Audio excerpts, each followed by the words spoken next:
All right. Good morning, good afternoon, good evening. Welcome back.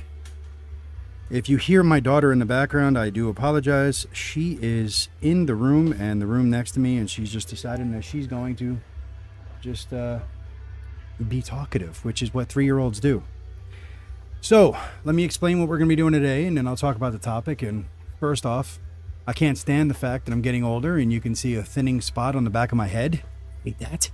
But anyway, moving on. What I was doing today was, as you can see, some pull-ups. Today's a pull day. It's my second pull day for the week. And I was doing some pull-ups. I did 3 sets of 5 on this. My morning weight is 235, 236, something like that. So fully dressed in those clothes, I'm probably like 237, 238 tops. And doing those neutral grip pull-ups to mimic back pressure. And then I go and do hammer curls, 102 pounds. 102 pounds for 3 sets of 5. And in case you're wondering, it's 35-pound plates on there, and then there's 10-pound plates if you notice on the inside of those 35s. So that's it's going to be yeah, you see them right there. So you got 70, 80, 90, and then the bar is 10 or 12 pounds. So that's 102 pounds. So yeah, 3 sets of 5 there. Then I move over to the table and I do some dragging back pressure with 65 pounds, just making sure that my hammer is tight, working on that as hard as I can. Then I show you what my singles are, 85 pounds on the pronation and 62.5 on the rise. I did notice my form was a little bit shit on the pronation lift. I need to extend that belt. I moved where I sit, so the form broke down, but that's okay. I'll fix that. Anyway, that weight is getting light for the pronation anyway, so it's going to be up to 90 pounds here soon. Don't forget that next weekend, Paul Lynn will be at the house. That's right, the Paul Lynn. So if you guys want to come practice with him, give me a shout on Facebook or here on YouTube, and I will get in touch with you with the address. And yeah, so moving on to today's controversial topic.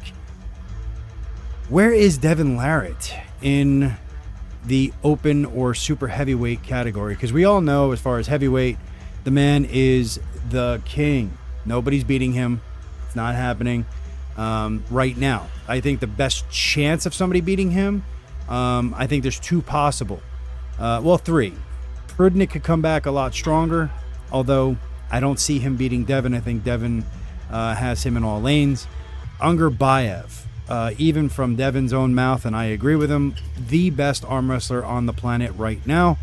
So I think that he has a chance, especially if Devin meets him at like 110 kilo catch weight or something like that. And then the other one would be kind of a wild card, but in the future, not now, which would be Alexei Vovoda. I don't know how strong he's going to be. He's not on Devin's level yet, but we know this about Alexei.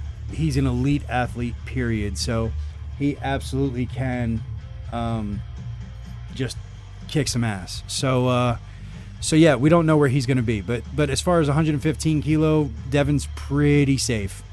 As far as super heavyweight goes, if you had to put a gun to my head and I had to sit there and rank people, Levon would definitely be number 1. I don't want to hear about his wrist injury. He'll be back and he'll be strong. Hermes would be number 2, only because of the people that he's beaten and how much of a problem he gave Levon. Jerry would have to be number 3 because Jerry is taking on Hermes for the number 2 spot. I would put Rivas as a possible 4th, only because of how overwhelmingly dominant as far as fast and quick his win was over Dave. Although, honestly, that one is kind of subjective, a lot, but we'll see. And then Artem, see, Rivas and Artem for me is a wild card. I really don't know, but I do know that they've got a lot of raw horsepower. Then I've got Devin and Gennady tied for 6th. I do really believe that. Obviously, I can't put Devin ahead of Gennady because he did lose to him, but I do really believe that this rematch is going to tell a story. In my personal opinion, yes, I know I'm a Devin fanboy, but in my personal opinion, he's going to put Gennady's hand through the fucking table this time. And that's going to be that. There's going to be no ifs, ands, or buts about the fact that he's superior. So look, if I had to sit there, but here's the wild card, right? Devin is a stylistic nightmare for just about everybody on this list. Devin against Hermes, I have him as a 55% favorite to a 45%. So 55% Devin wins, 45% Hermes. Devin versus Jerry, I believe 70-30. I believe Devin just destroys Jerry. Devin versus Rivas, I really have that as a 50-50, and the reason why I have that as a 50-50 is because Rivas just might be magnitude stronger than Devin, and he's got an equally long, if not longer, arm. So that's a problem for somebody like Devin who enjoys the height. Devin versus Artem, I really have Devin as a 60-40 favorite because, and I'll explain why in a minute, but I really do believe that there's no way that, well, not no way, but I don't believe that Artem has as big of a chance as Rivas as beating Devin. And Devin versus Gennady, I have it as a 65-35. I believe, like I said, Devin is going to put Gennady's hand through the table. Not literally, for those of you that are going to go crazy, not literally, but figuratively. And I know that somebody's going to say Dennis. Here's the reason why I don't believe that Dennis is really going to be that huge of a factor against Devin.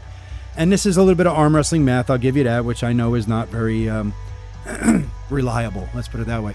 But John versus Dennis, he actually did have some legit stops on him. Excuse me, had some legit stops on him with his pronation. When Devin faced John, Devin was a whole lot weaker than he is now. And I think John was probably equal, if not a little bit stronger. But let's just say he was weaker. Devin blew through John's pronation like it wasn't there. So I really don't believe that